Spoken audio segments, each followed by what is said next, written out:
سوئم جماعت کے طلباء اور طالبات، ہم نے اپنے پچھلے لیکچر میں حمد کے بارے میں پڑھا تھا۔ شاعرہ فرینہ ایاز نے ہمیں بتایا اس پوری نظم میں کہ اللہ تعالیٰ نے دنیا میں ہر چیز بنائی، چاہے وہ باغ ہو، چاہے رنگ، خوشبو، سما ہو، ماحول ہو، درخت ہوں، سورج، چاند، ستارے، برسات، پہاڑیاں، پہاڑ، سب کچھ اللہ تعالیٰ نے بنایا ہے۔ ہم آج اس کی مشق کو دیکھیں گے۔ جیسا کہ آپ دیکھ سکتے ہیں کہ اس کا پہلا سوال ہے، حمد کس نظم کو کہتے ہیں؟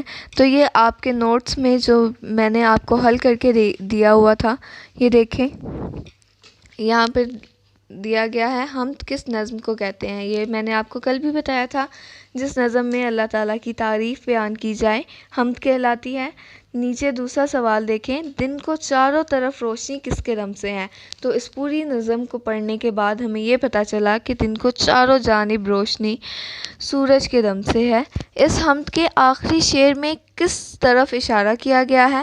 تو اگر آخری شعر جب ہم پڑھتے ہیں تو حمد کے آخری شعر میں شاعرہ فرینہ ایاز نے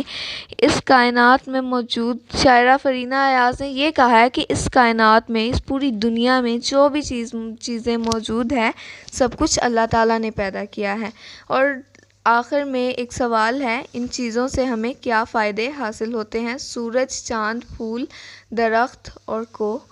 تو دیکھیں، پہلا ہے سورج۔ سورج سے ہمیں کیا فائدہ حاصل ہوتا ہے؟ سورج سے ہمیں روشنی ملتی ہے اور سورج ہمیں حرارت بھی دیتا ہے۔ حرارت کا مطلب گرمی دیتا ہے ہمیں۔ گرمی کی وجہ سے ہمیں بھی بہت سارے فائدے ہوتے ہیں۔ گرمی کی وجہ سے ہمارے پھل پھول اگتے ہیں، تو سورج کی حرارت بھی ہمارے لیے بہت فائدہ مند ہے۔ چاند ہمیں کیا دیتا ہے؟ رات کو جب بالکل ہر طرف اندھیرا ہوتا ہے تو چاند ہمیں روشنی دیتا ہے۔ پھول ہمیں کیا دیتے ہیں؟ پھول ہمیں خوشبو دیتے ہیں، بہت پیاری سی مہک دیتے ہیں، آپ کو تر و تازہ رہنے میں مدد دیتے ہیں۔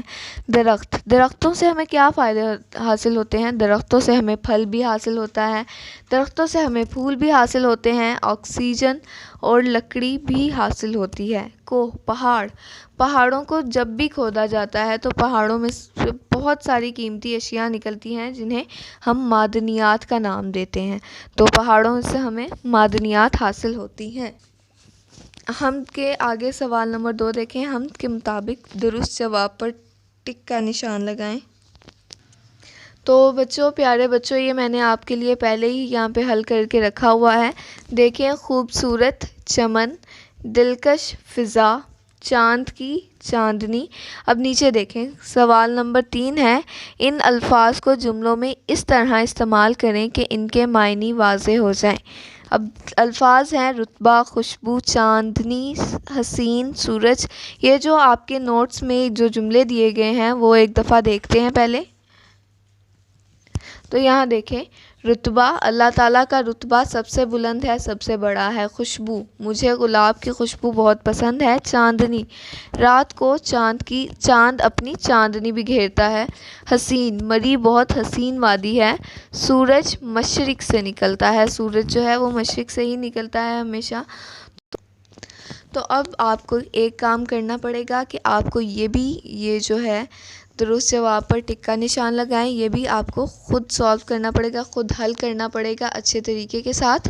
اور الفاظ کے معنی بے شک آپ کے نوٹس پر دیے گئے ہیں حل کیے ہوئے، لیکن یہ بھی آپ خود حل کریں گے اپنی والدہ کے پاس بیٹھ کر۔ تو اگلا سوال دیکھتے ہیں، حمد کے مطابق مصرع مکمل کرنے ہیں۔ آپ نے حمد پڑھی تھی، اب ایک دفعہ پھر اسے پڑھیے گا اور دوبارہ غور سے پڑھ کے ان جملوں کو مکمل کرنا ہے۔ یہ میں نے آپ کے لیے یہاں حل کر دیے، آپ نے دوبارہ وہی عمل کرنا ہے اپنی والدہ کے پاس بیٹھ کر، یہ خود بھی حل کرنے ہیں۔